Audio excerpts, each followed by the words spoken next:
both the Fox News analysts. All right, Colonel Peters, how do you get these guys? What do you do if you're in charge? Straightforward. 1, you accept that you are in a war. 2, you name the enemy, Islamist terrorist. 3, you get the lawyers off the battlefield and out of the targeting cell. You accept there will be collateral damage and you do not apologize for it.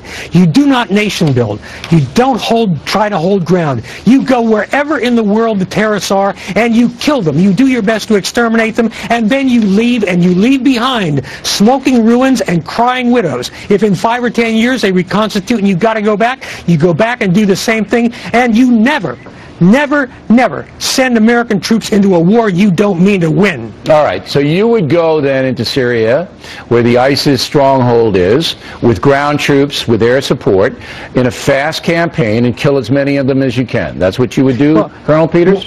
What you do is you use the appropriate military tool for the environment. You don't rule anything out, whether it's air, sea, land, cyber. You use what's appropriate, but you don't get bogged down. You stay. We have this gift of powerful mobility. Use mobility. Move faster than the enemy. Think faster than the enemy. Hit harder than the enemy, and be as merciless as the enemy. If you're not willing to do that, they will win. All right, Colonel Hunt, what would you do? Well, I wouldn't do what we've been doing for the last 13 years because it hasn't worked. We've got to go after them, of course, militarily, but unfortunately, it has not stopped us. It's got to be an economic pressure, and I mean Saudi Arabia, Pakistan, Yemen. I'd go after NATO. We're leading NATO. NATO, you're not going to help us. We'll pull out. We'll pull all this. So world banks. Pressure, economic pressure, as we put on Russia and Iran, that has worked, as well as this military campaign that Ralph talks about. All right. But killing them all, Bill, killing them has not worked. There's No, but what you can do is disrupt. Killing them is the only thing that works. No, it won't stop it. Because you have state sponsorship of terrorism. So just killing them in Iraq won't stop it. You've got to get at the states that sponsor this. And the only way to do that is economic, let's get specific. Let's get specific now. Pakistan, for 14 years, all right, has enabled the Taliban by giving them a sanctuary in the northern part of their country where they could cross and kill Americans. And they could go back, and then when they took a beating, they could reconstitute and then come back. The Bush administration allowed it. The Obama administration allowed it. We haven't cut off aid to Pakistan, and we certainly haven't put an economic boycott. We boycott the Castro brothers in Cuba, but we don't boycott Pakistan. Does that make any sense to you, Colonel Peters? Look, Bill, first of all, I got to say, we have 2,000 years of recorded history of religious insurgencies. The only thing that has worked in 2,000 years is killing them. Now, as far as countries that don't want to play ball, very simple. Pakistan doesn't want to crack down on the Haqqani network. We tell them, we're going to go in and take them out, and if you get in our way, we are going to smack your military down. Look, Bill, you wrote a terrific book, Killing Patton.